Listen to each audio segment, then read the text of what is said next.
मूली का पराठा बनाएं वो भी बगैर मूली कद्दूकश किए। बहुत ही यूनिक रेसिपी है, यूट्यूब पर पहली बार मौजूद है।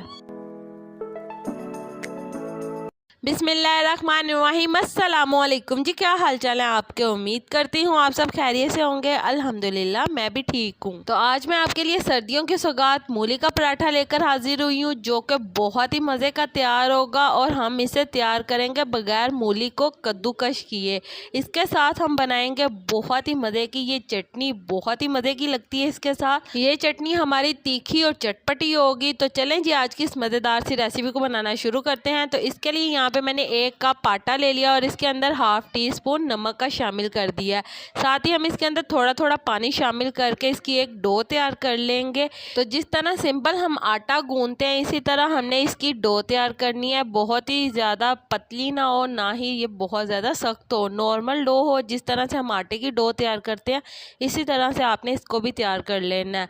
तो अच्छी तरह से पहले आपने सारे आटे को इकट्ठा कर लेना है। इसके बाद आपने मुक्की मारनी है। तो एक बार मुक्की मार के आपने इसे रख लेना है। इसके बाद आपने 5 से 10 मिनट के बाद दोबारा से मुक्की मारनी है। फिर आप देखिएगा आपका आटा बहुत ही अच्छी तरह से गूंथ कर तैयार हो जाएगा। हम इसे अब रेस्ट देंगे 15 से 20 मिनट के लिए। तो चलें जी यहाँ पे हम मूली के पराठे का मसाला तैयार कर लेते हैं। उसके लिए यहाँ पे मैंने 8 से 10 अदद सब्ज़ हरी मिर्चें ले ली हैं। 1 टेबल स्पून यहाँ पे आपने ले लेना है खुश्क धनिए का। साथ ही हम यहाँ पे इसके अंदर शामिल करेंगे हस्बे ज़रूरत नमक। जितना आप पसंद करते हैं उतना इसके अंदर शामिल करिएगा। और यहाँ पे हमने ले लिया है हरा धनिया 1 कप के बराबर, ये हम इसके अंदर शामिल कर देंगे। और इसके बाद आपने कुंडी डंडे के अंदर इसे अच्छी तरह से कूट लेना है मोटा मोटा। तो यहाँ पे आप देख सकते हैं हमने अच्छी तरह से इसे रगड़ लिया है मोटा मोटा। और इसके बाद यहाँ पे हमने मूली ले ली है 1 अदद। यहाँ पे हमने दरमियाने साइज़ की 1 अदद मूली लिया है। इसके बाद हमने इसका अच्छी तरह से छिलका उतार लेना।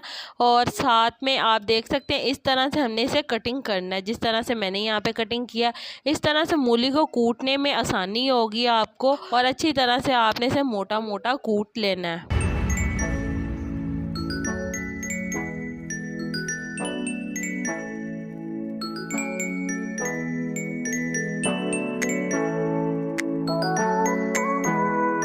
तो चलें जी यहाँ पे आप देख सकते हैं मूली का जो मसाला है हमारा वो तैयार हो गया। यहाँ पे जो हमने आटा गूंथ कर रखा है वो भी अच्छी तरह से सेट हो गया। तो अब हम इसके पेड़े तैयार कर लेंगे। यहाँ पे हमने इसके छोटे छोटे साइज़ के पेड़े तैयार कर लेने हैं। तो जी यहाँ पे आप देख सकते हैं हमारे सारे पेड़े तैयार हो चुके हैं। तो अब हमने यहाँ पे 1 अदद पेड़ा ले लेना और इसको अच्छी तरह से हमने दोनों साइडों पे खुश्का लगा लेना है और बेलन की मदद से हमने इसे बेल लेना है।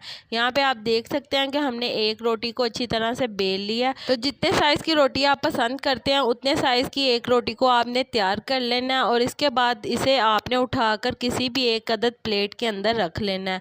इसके बाद आपने दूसरा पेड़ा ले लेना है और दूसरे पेड़े को भी आपने अच्छी तरह से खुश्का लगा के बड़ा कर लेना है। तो यहाँ पे हमने दूसरी रोटी भी तैयार कर लिया। और इसके बाद यहाँ पे आपने मूली का जो मसाला तैयार किया था वो ले लेना और उसे आपने अच्छी तरह से रोटी के ऊपर फैला देना है। आपने इसे अच्छी तरह से हाथों की मदद से फैला देना रोटी के ऊपर ताकि अच्छी तरह से ये सेट हो जाए। तो यहाँ पे आप देख सकते हैं हमारा मसाला अच्छी तरह से लग गया। इसके बाद आपने वो जो पहला वाला पेड़ा तैयार किया था रोटी का वो उठा के इसके ऊपर डाल देना और साइडों से आपने अच्छी तरह से किनारों को बैठा देना है। तो किनारों को अच्छी तरह से प्रेस करके दबा लेना ताकि ये हमारे किनारे खुले ना। तो अच्छी तरह से दबाने के बाद फिर हम सेंटर से दबाएंगे ताकि सेंटर से भी हमारा नीचे बैठ जाए अच्छी तरह से। तो यहाँ पे हमारा तवा गर्म हो चुका है। तो इसके ऊपर हमने ये रोटी डाल देनी है। एक साइड से जब पक जाएगी तो हम इसकी साइड चेंज कर लेंगे। तो दोनों साइडों से अच्छी तरह से जब पक जाएगी इसके बाद हम इसके ऊपर घी लगाएंगे। तो यहाँ पे हमने घी ले लिया और घी को हमने इसके ऊपर लगा लेना है। दोनों साइडों पे आपने अच्छी तरह से लगा लेना है घी को। और बहुत ही मज़े का ये पराठा तैयार होगा। यकीन माने आपको मूली को कद्दूकश करने की भी ज़रूरत नहीं है। इस तरह से आप एक बार इसे से ज़रूर ट्राई करें। तो जी एक साइड पे रोटी को घी लगाने के बाद आपने एक साइड से पका लेना और दूसरी साइड से भी घी लगाकर आपने अच्छी तरह से इसे पका लेना है। मूली का पराठा बगैर मूली को कद्दूकश किए पकाने की ये रेसिपी यूट्यूब पर पहली बार मौजूद है। ये ऑथेंटिक रेसिपी है, मेरी खुद की पर्सनल रेसिपी है। जब भी मैं पराठा बनाती हूँ मूली का इसी तरह से बनाती हूँ, बहुत ही मज़े का बनता है और बहुत ही खाने में टेस्टी लगता है। ऊपर से ये क्रिस्पी होता है और अंदर से बहुत ही नरम और जूसी होता है। इसी तरह से आप भी एक बार लाजमी ट्राई करें, आपको बहुत ही पसंद आएगा। तो जी यहाँ पे आप देख सकते हैं कि हमारा एक पराठा तैयार हो गया है। इसी तरह से हम बाकी के सारे पराठे भी तैयार कर लेंगे और आपने भी इसी तरह से सारे पराठे तैयार कर लेने हैं। बहुत ही मज़े के तैयार होते हैं, एक बार आपने ज़रूर ट्राई करना है। ये बहुत ही इजी रेसिपी है, इस तरह से आप तैयार करेंगे तो आपको बहुत ही कम टाइम लगेगा। तो यहाँ पे आप देख सकते हैं कि जो हमारा मूली का जो पानी है ये हमारी बहुत ही चटपटी तीखी चटनी है। इसे आपने लाजमी मूली के पराठे के साथ खाना है। आप देखिएगा आप सारी चटनियों को भूल जाएंगे, इतनी मज़े की ये चटनी है। तो चलें जी, उम्मीद करती हूँ मेरे प्यारे प्यारे व्यूवर्स को मेरी ये आज की मज़ेदार से बगैर मूली को कद्दूकश किए मूली के पराठे की मज़ेदार सी रेसिपी पसंद आई होगी। साथ में ये हमारी बहुत ही मज़े की तीखी करारी चटनी जो कि बहुत ही मज़े की लगती है मूली के पराठे के साथ। तो अगर आपको मेरी आज की मज़ेदार सी रेसिपी पसंद आई है तो मेरी वीडियो को लाइक कर दें और अगर आप मेरे चैनल पर नए हैं तो काइंडली मेरे चैनल को सब्सक्राइब कर लें ताकि आने वाली तमाम वीडियो का नोटिफिकेशन आपको बर वक्त मिल सके।